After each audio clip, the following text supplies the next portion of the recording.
The Stanley Cup playoff coverage on the fantasy hockey source that you need. The Locked On Fantasy Hockey Podcast rolls on the Tuesday episode. We're taking a look at all of the Game 1 recaps and Game 2 tee-ups that you need to know for the Preds Canucks, Avs Jets, and Panthers Lightning. Let's get this paper.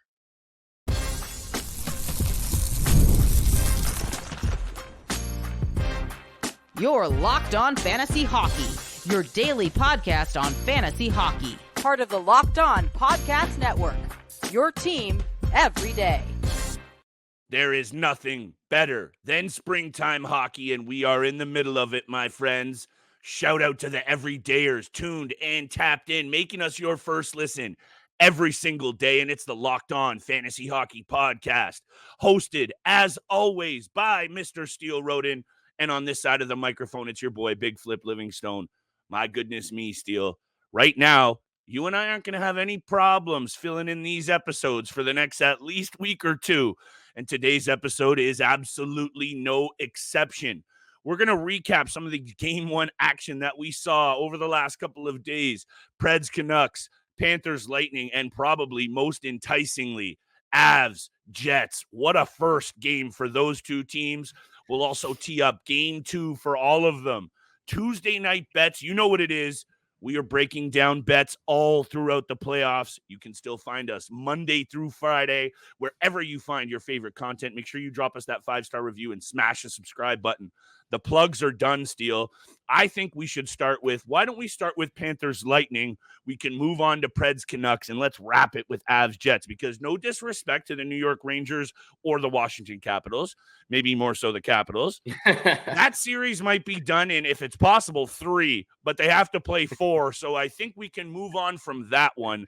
And let's talk Preds Canucks, because, look, I understand the Canucks came out with the win. You know, your boy Dakota Joshua looking pretty good. However, I think this series is going to be a very close one. We talked about that. Nashville proving that they're pesky. Why don't you hit me with your take on Game 1, what you think for Game 2, and overall just your energy and your vibes for this new Nashville series that I think going up against Vancouver Steel, we're going to see 6 or 7 games like you and I predicted. Yeah, I think so too. And I absolutely loved Game 1 from both teams, both the Nashville Predators and Vancouver Canucks. Rogers Center was absolutely buzzing. Rocking. The crowd was into it. I mean, even just watching and listening to JT Miller's comments after the game, just like how much it meant to him and how much it meant to this team, seeing the buzz in the crowd and the fans going absolutely nuts. And you know, for the most part, I thought, you know, especially for the first period, I thought the Nashville Predators were all over them. They brought it in Game 1. They brought it in the first period. They both played a spectacular game, but we saw, like, when 2 quick goals happen, it really changes the atmosphere and it changes the momentum of a team. And those 2 quick goals for the Canucks in the second or third period were tremendous in helping them, you know, secure the victory against the Nashville Predators in Game 1.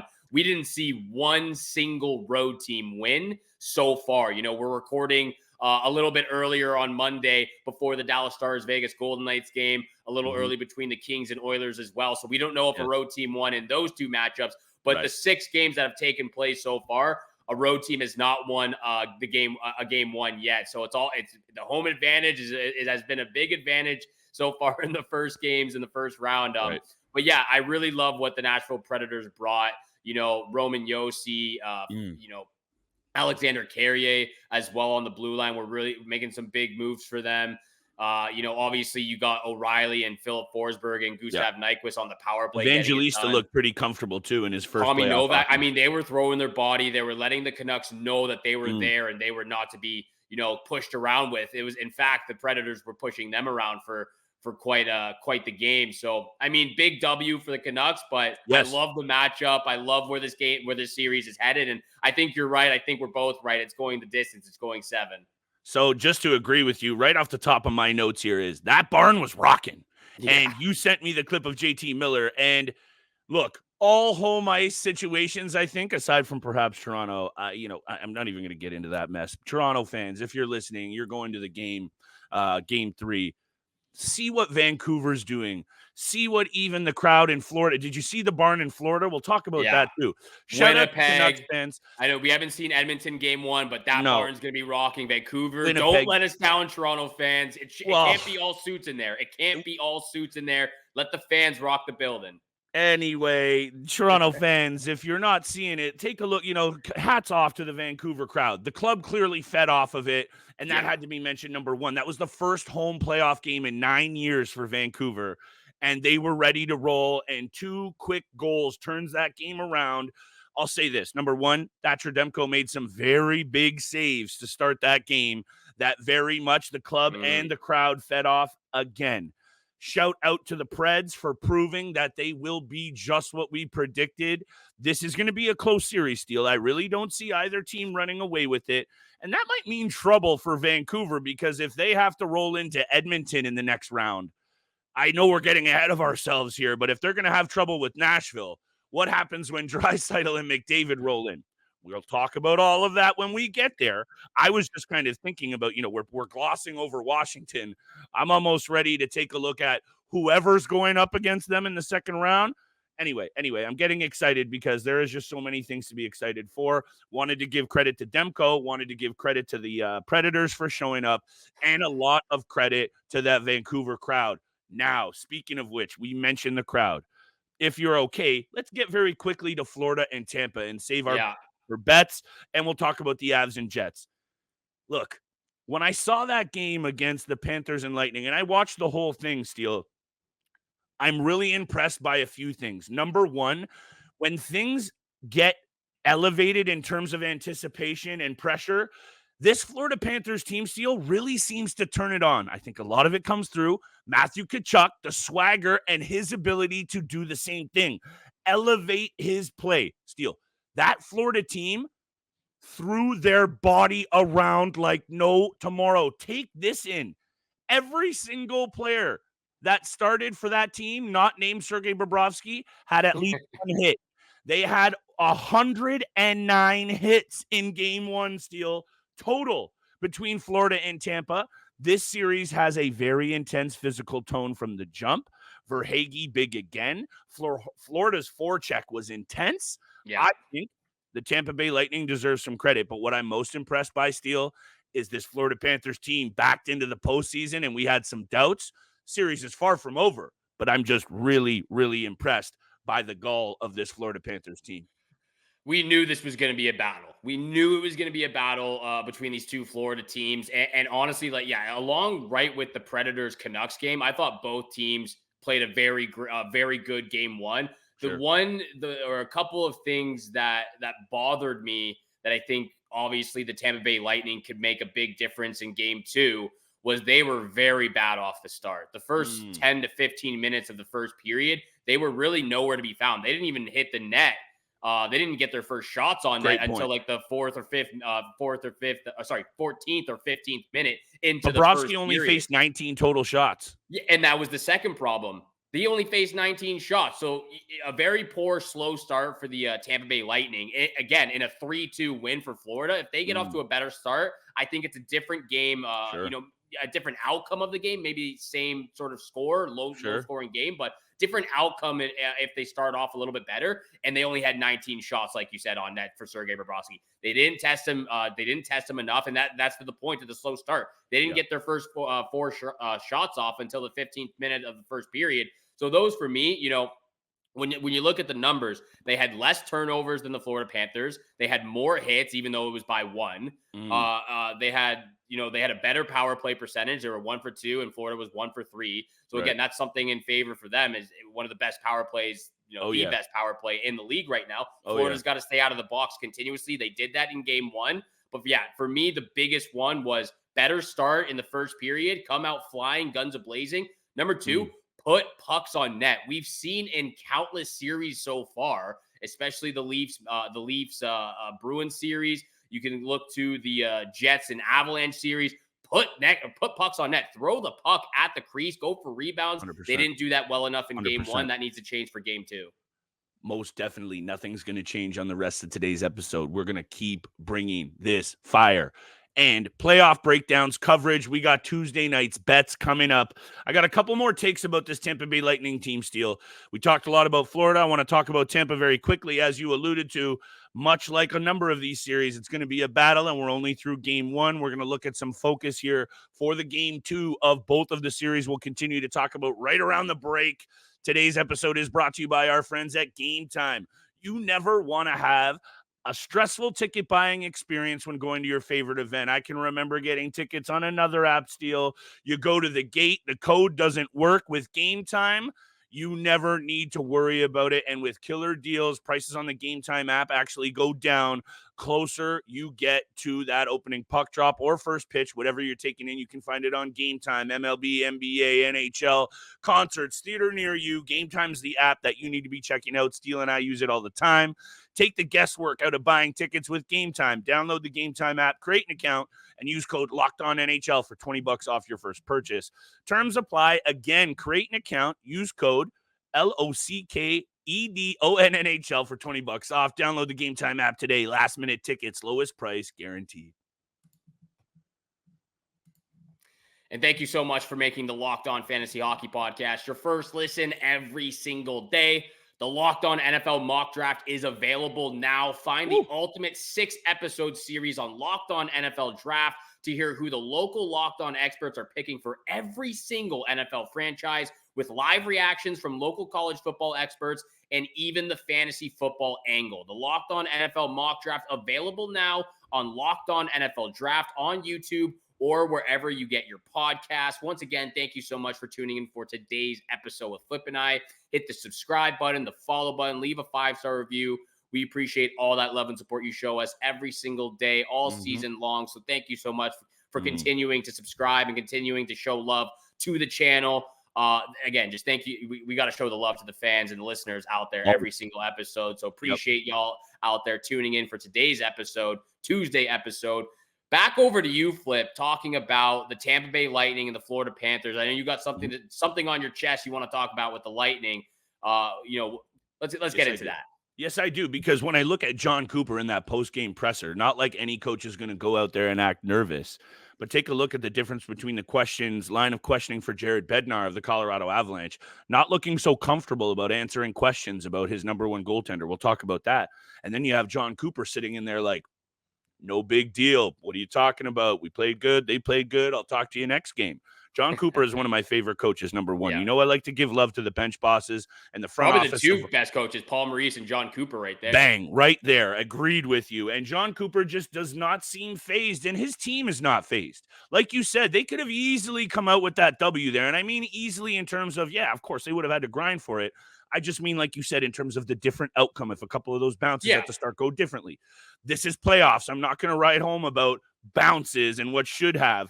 All you need to know is if you watch that game, it could have gone either way. So I just want to say that's been one of the best qualities of John Cooper's clubs since he's taken over behind that Tampa Bay bench.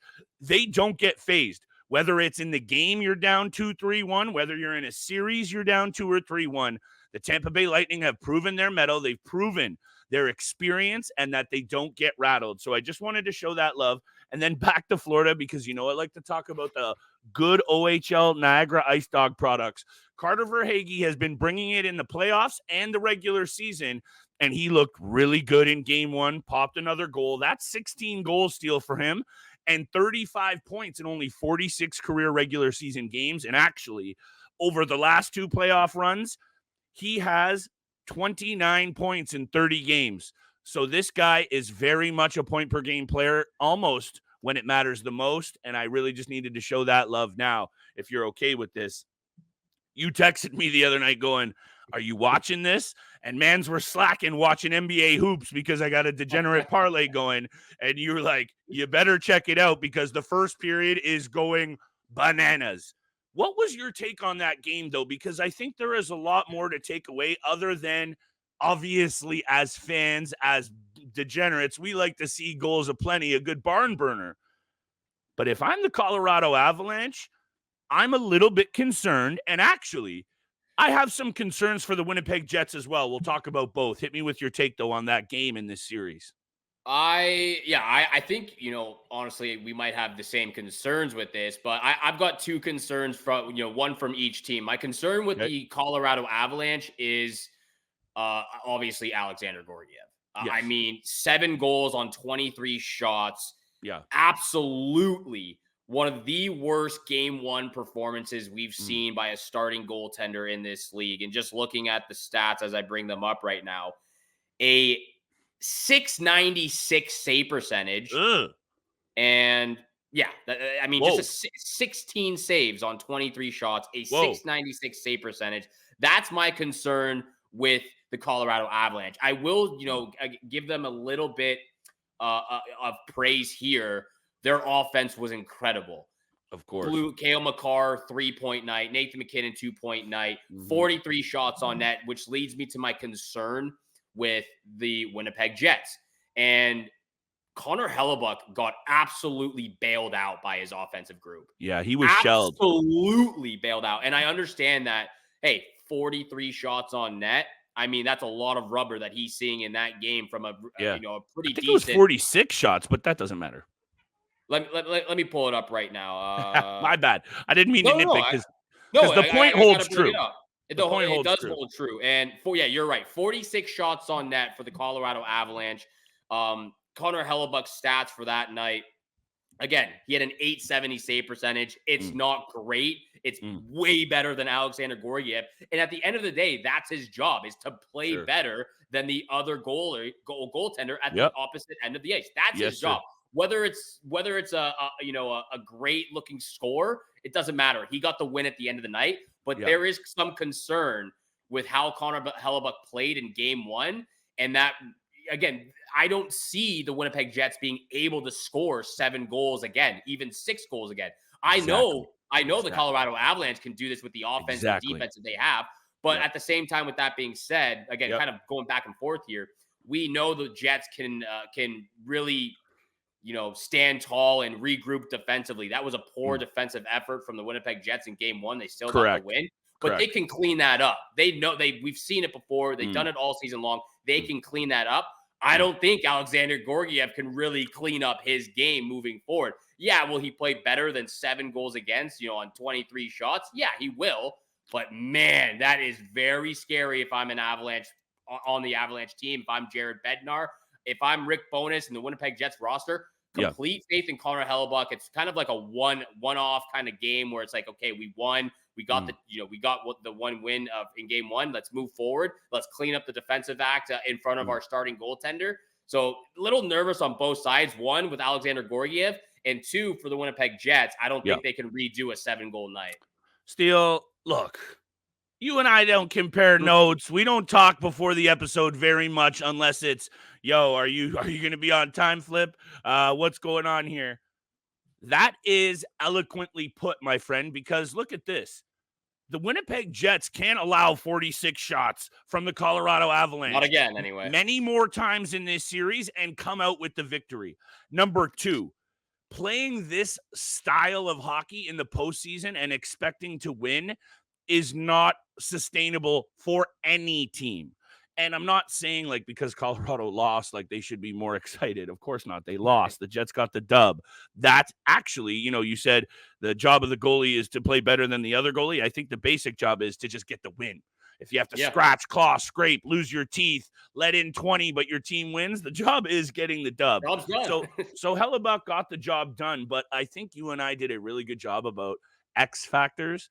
And if you remember, man said the third line for the Winnipeg Jets, Adam Lowry, baby. And the X factor the whole game for the Jets set the tone physically and offensively for some reason. When they have all that firepower up front, it was the third line. We nailed that one. We knocked that one out of the park. And if not for their captain, who that's my second point, Lowry deserves so much more credit than he does.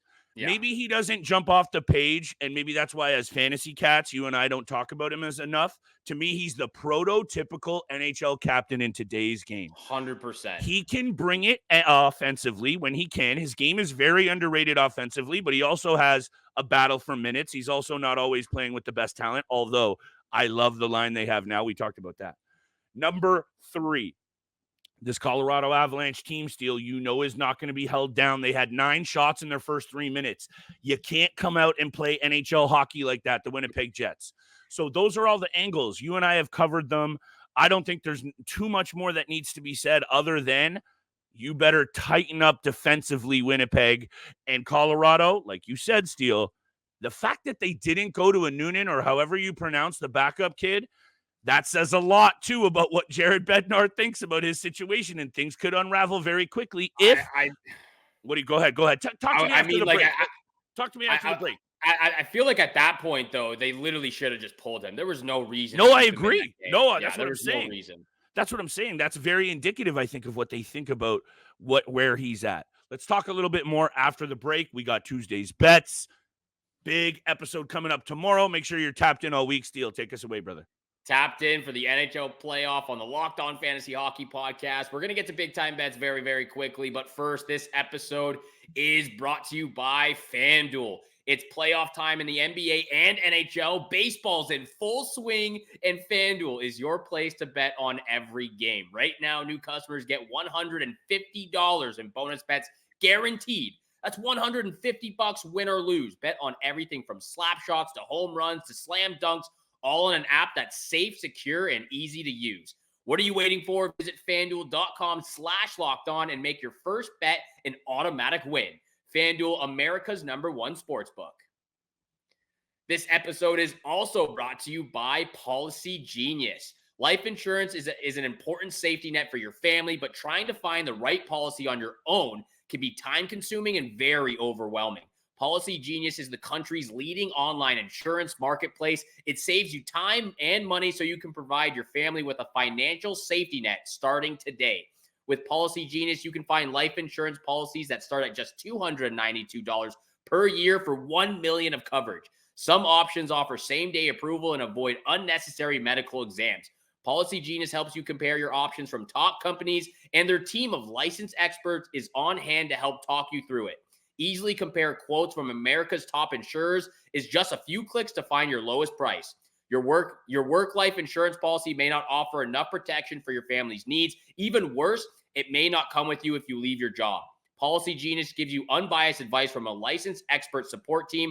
They have no incentive to recommend one insurer over another, so you can trust their guidance. Thousands of 5-star reviews on Google and Trustpilot from customers who found the best fit for their needs. Check life insurance off your to-do list in no time with Policy Genius.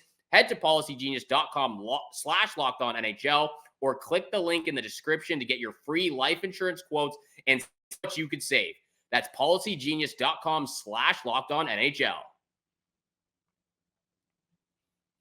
And thank you so much for making the Locked On Fantasy Hockey Podcast your first listen every single day. Once again, hit the subscribe button, the follow button, leave a 5-star review. We appreciate all that love and support you show us Monday through Friday. 7 o'clock in the morning is when you can find our episodes. Flip, do you have anything to continue to talk about with the Winnipeg Jets and Colorado Avalanche? Do you want to get to big-time bets? I say let's just get to bets. I think we've covered the angles that matter the most. Unless you have a take, please wrap it up. I don't have a take. It's a little bit of a side note. I don't know if you just saw this, but it popped up on my phone. Okay. Lindy Ruff is going back to the Buffalo Sabres. Whoa.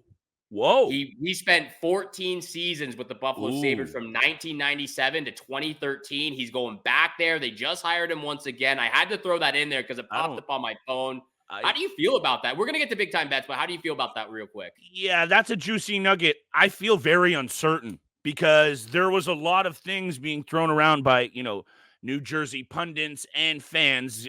I'm not in the, maybe we should have Trey Matthews on. Shout out to Trey from Locked On Devils.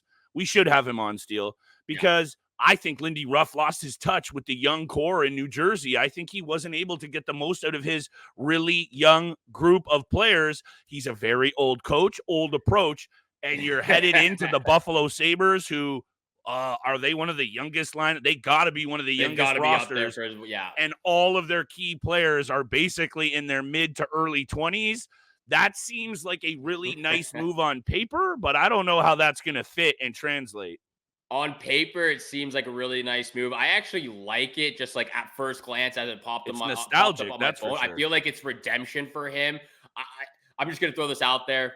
I think the Hughes brother have an attitude problem in New Jersey. They got attitude problems in there. You're building your case.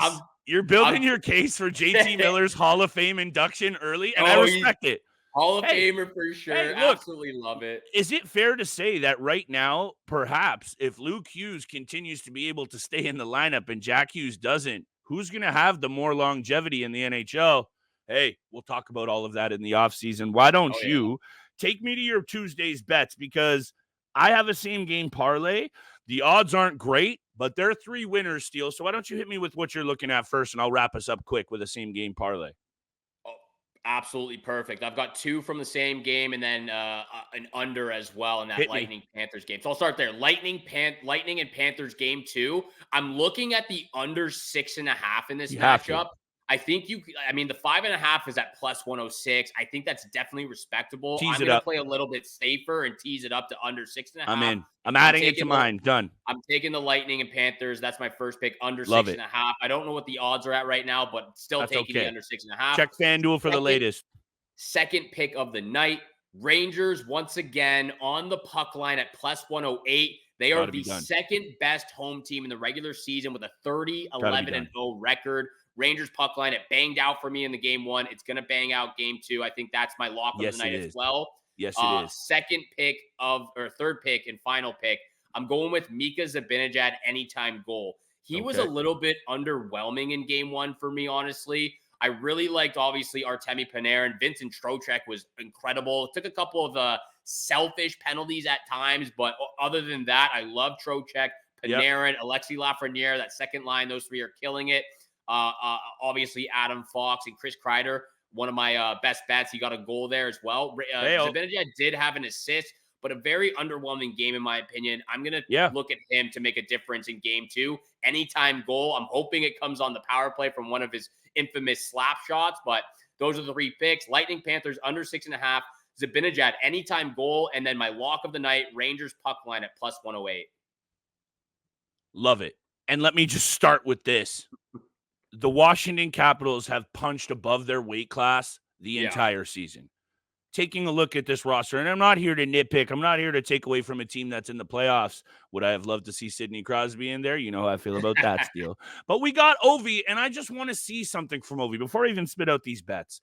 I don't want to see this man go out with a whimper because next year, I don't know what the future holds. Is he going to get his goal mark? For sure. But this might be riding off into the dusty trail instead of the sunset for Ovi in Washington because this team is very much lucky to be there.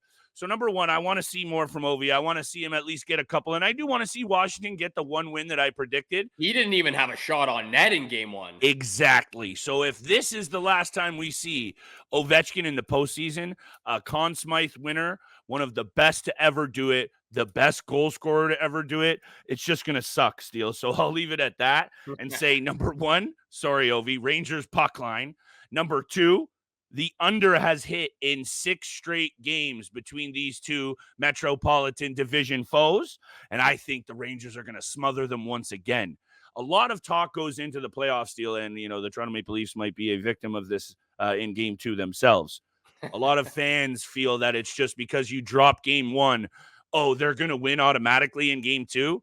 I think it's even harder to garner up that energy on the road. Coming back to game 3, okay, energy home, let's get the boys going. You got spanked around in game 1. I don't think it's a lock by any stretch of the imagination that the team wins in game 2 that lost in game 1. So Rangers puck line under 6.5. You alluded to Vinny Trocheck. He had an assist in game 1. That's what he does. Give me a Vinny Trocheck anytime assist. That's my lock of the night. He was a bit undisciplined, Steele, but also the officiating in that game was very suspect at times. So I'm not going to chalk that all up to Vinny. Hit me with the Trocheck anytime assist as my lock of the night. The officiating in that Isles-Canes game wasn't really great either. I thought, just a side note, just like a couple of dives and he was an X factor like I predicted. Brady Shea with 2 assists in that game. You like that one, Steele? You were on a heater the other night. But he took a couple of dives there, honestly, in those 2 power plays for the Hurricanes. But I'm absolutely loving the same game parlay. I'm definitely putting that under 6.5 in my bets for Tuesday night as well. Those are the picks. Sir. That's the conversation. That's the episode. Once again, thank you so much for making the Locked On Fantasy Hockey Podcast your first listen every single day. Make sure you go check out Locked On Sports Today, the first ever national sports 24/7 streaming channel on YouTube. They're here for you 24/7, covering the top and biggest sports stories. They've got local experts of Locked On, plus the national shows covering every single league, so you don't have to worry about it. Make sure you go subscribe to the YouTube channel, and also go check it out on the free Amazon Fire TV channel app. Once again, thank you so much for tuning in for today's episode with Flip and I. Have a great day out there. Good luck with all your bets tonight, and we shall see you back here again tomorrow. Peace.